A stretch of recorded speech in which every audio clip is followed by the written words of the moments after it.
So today I'm going to show you something tasty that you can do with chard.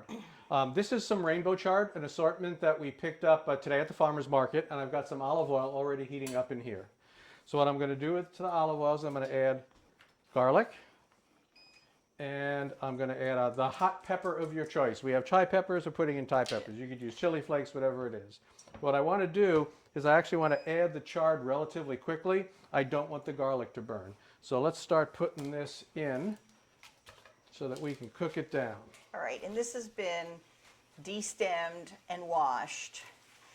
And chopped up. And chopped up. Yeah, you're right. That's a good point because, boy, I tell you, this particular batch that we got from the farmer's market, it had a lot of sand. Yeah.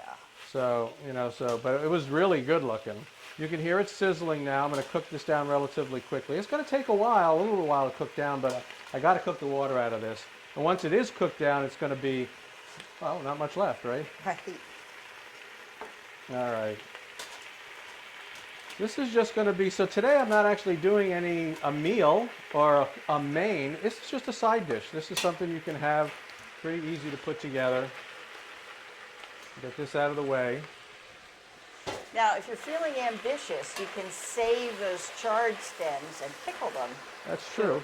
We've done that occasionally. Yeah, cut them up, put them in a little bit of a pickle brine. You can heat it up on the stove. Right. Maybe a little red wine vinegar, some sugar. Yeah. All right, we're cooking this down now. It's going to take a little bit of time. Actually, not very much time. No. And I didn't put any time in it. All right. This is, by the way, I've got this on high because I want to cook it down quickly.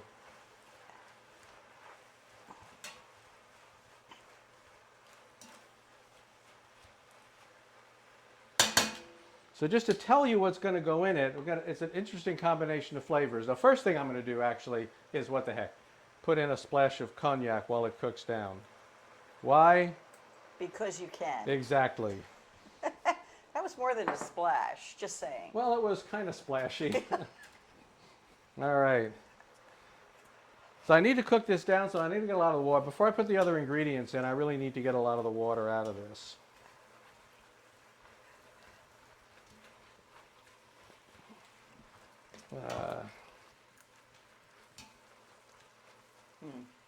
Doesn't really taste good raw. No. I just had a piece of it over here. There are a lot of greens. It doesn't matter. You can cook them or you can keep them raw or whatever. But chard, I don't think, is one of them. Yeah. All right. You can see now this is cooked down quite a bit. There really is really cooked down quite a bit.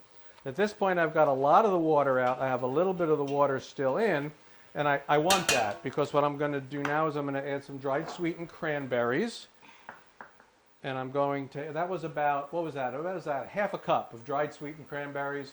This is a half of a preserved lemon rind. So in this case, I took the preserved lemon out, I took the guts of it out, and I'm just using the rind to put in here.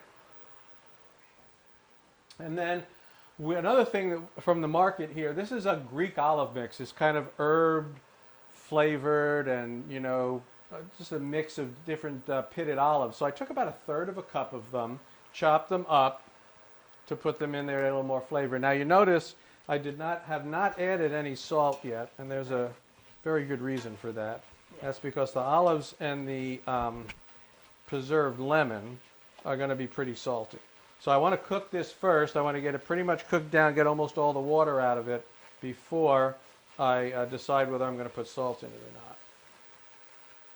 Okay, this is going. Let's give it a taste. I guess this will work. It's kind of weird because chard doesn't want to get on a spoon. I'll use a... This is fine. All right, I'm going to use my fingers. I'm using my fingers, folks.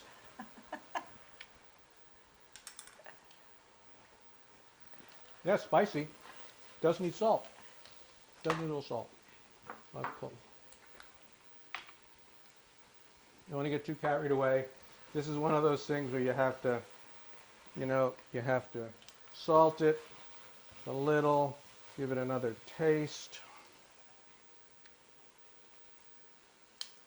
Still a little more, and take a little more. I think that's pretty definitely that's going to be it. All right, That's just about done. I want to get basically all the water out. I'm going to give it one more taste. I don't trust myself. Cook that brandy out. No, salt's good. Okay, that's basically done. Last thing I want to do before I give it a little serve is I'm going to take some sliced almonds. I got a quarter cup of sliced almonds, just to put a little bit of crunch into it.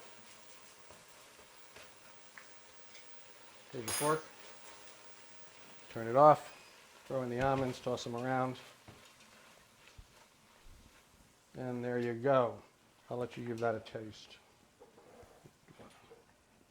All right.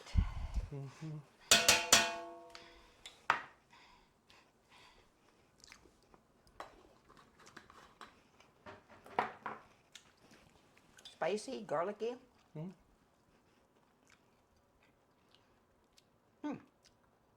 The cranberries really work. Good. Yeah, the cranberries were good. They're a keeper. Yeah, because the chard itself tends to be a little bit on the bitter side, so that adds a little bit to it. All right. Well, so that's it. That's a little quick thing you can do with chard, and I hope you enjoy it. Put it beside anything. We're going to have it on beside chicken tonight. Talk to you later.